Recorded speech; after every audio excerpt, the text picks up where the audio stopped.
I've been driving trucks for over 20 years. I've always preferred the night shift.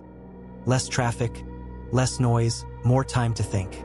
Just me, the hum of the engine, and the empty road. That night, I was hauling a light load of appliances from Oklahoma to Nevada. Nothing unusual. The plan was to drive until around 4 a.m., then stop at a rest area in the middle of the desert and sleep in the cab. I'd done that route before. I knew that after midnight, that stretch of highway went completely silent. But that night wasn't like the others. Around 2:30 a.m., deep into a long, flat section of US 95, I noticed the radio started acting up. A low static hiss, rising and falling. I tried changing stations, but they were all the same, just noise and dead air. I was about to shut it off when I heard my name. Low, whispered, coming from the truck speakers. Raymond. It was my voice, but off, slurred, like a badly recorded tape playing back. I froze, turned the radio off immediately. The road ahead was still empty, just asphalt, desert darkness, and headlights cutting through a cone of dust. I figured I was just tired. I'd been awake for over 10 hours. But then I heard it again. This time not through the radio. From outside. Raymond. Louder. Closer. I slowed down, checked my mirrors. Nothing. No cars behind me, no animals on the road. Just emptiness. And that voice floating on the wind. I pulled over onto the shoulder. Killed the engine. Total silence. Then I heard footsteps. On the gravel. Behind the truck. I jumped out with my flashlight, circled around the trailer, scanned every corner of the lot. Nothing.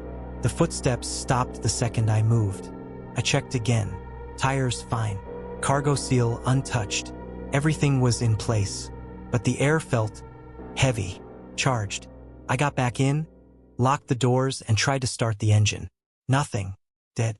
Battery full, no mechanical issues, but the ignition was just gone. Then the headlights turned on. By themselves. High beams, bright and cold, pointed straight ahead at the road. That's when I saw it. A figure, standing in the middle of the highway about 30 meters in front of the truck. Not moving, just staring straight at me. I couldn't tell if it was a man or a woman. Barefoot, covered in some kind of white cloth, torn, stained. The head tilted slightly to one side. No movement, no sound. I watched for nearly a full minute, trying to figure out if it was some local, a traveler, maybe someone in need. But something about the presence felt wrong. Like it didn't belong there. Like it didn't belong anywhere. I tried the ignition again. It worked. The cab vibrated to life. The headlights flickered. And right then, the figure started walking toward me. I didn't honk. I didn't shout. I just shifted into gear and hit the gas. As I picked up speed, I glanced in the mirror. The figure was still coming, but faster now, unnaturally fast. Each step long and off balance, like its bones were bent the wrong way. And the face was looking at me, even though its back was turned, as if the neck had been twisted all the way around. Acceleration didn't feel fast enough. Every mile, every turn, felt slower than it should. I only started breathing again when I saw the lights of a rest stop up ahead. I pulled in, left the engine running, went inside, ordered a strong coffee, and sat in a corner, pretending everything was normal. But I must have looked pale. The old man behind the counter came over and said, "You saw it, didn't you?" I looked up, not sure what to say. Out there, in the desert, they call your name. And when you answer, even if you don't say it out loud, they come. I asked what he meant by they, but he just shook his head and walked back to the counter. I stayed there until sunrise. When I went back to the truck, there were no signs, no tracks, no figure. But ever since that night, something's been following me.